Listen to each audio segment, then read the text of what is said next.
There's so much to talk about. You think about the presidential election, and of course, in a presidential election year, there's a lot of movement in stocks. Of course, we have the Federal Reserve making news again this week. Maybe we're inching our way closer.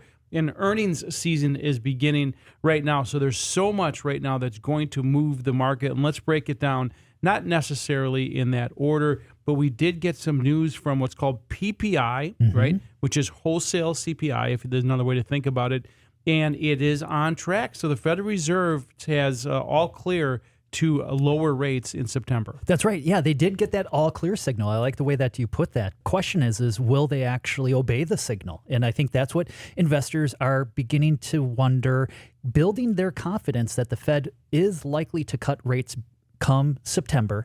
They do have a policy meeting on July 31st, but that would probably be a little bit too soon for them to actually make a move. Especially as they move at sloth speed, right? Exactly. If the chairman of the Federal Reserve and a sloth had a race, the sloth would win. That's right. Yeah, I would put my money on the sloth. And Chair Powell, he testified before Congress, the Senate on Tuesday, the House on Wednesday, and he was talking about how there's this balance of risks, right? They don't want to hold rates for too long where they are, because then you could see the unemployment rate move up too much. They don't want to cut too soon, because then they might see inflation reaccelerate. But then on Thursday, we had that consumer price index data. Friday, we got the producer price index data.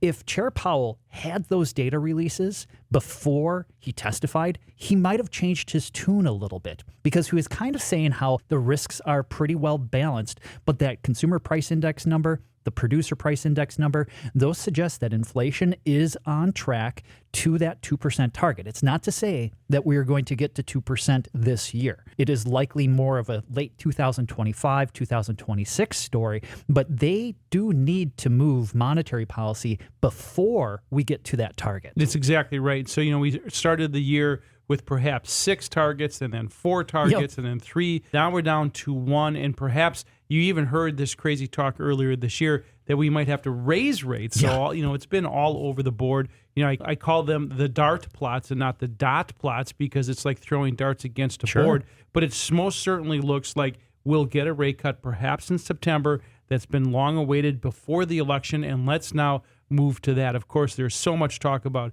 who the Democrat nominee would be. And, of course, in Milwaukee, Wisconsin, they have the RNC convention. So a lot of things happening this week. We don't know if they'll be market moving, but more importantly, historically, a presidential election year has been positive. It has been, yeah. When we look at the long arc of history, and when it comes to the financial markets, thankfully we do have quite a bit of data to really look at.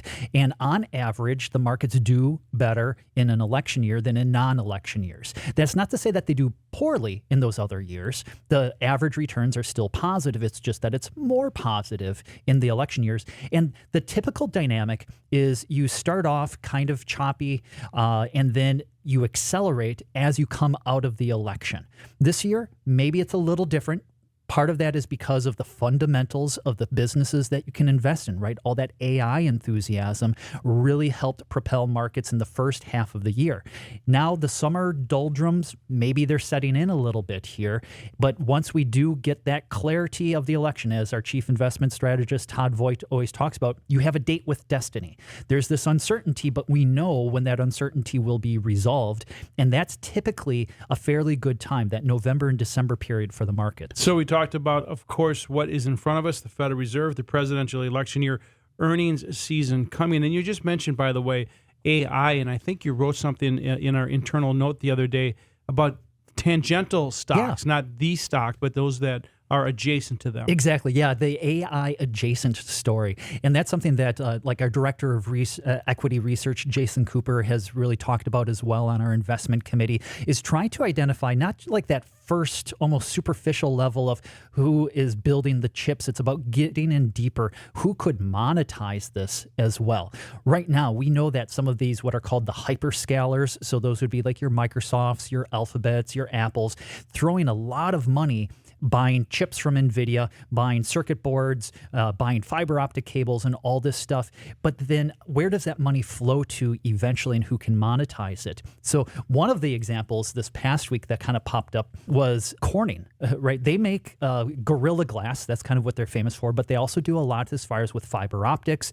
They did really well when they announced earnings, and they said, we are a beneficiary of artificial intelligence because you know what? All that data, it needs the flow, it needs the traffic, and they're the ones who really provide those pipelines. So it's really fun from an investing perspective to dig down multiple layers to see who could possibly be that beneficiary. Where are the valuations attractive?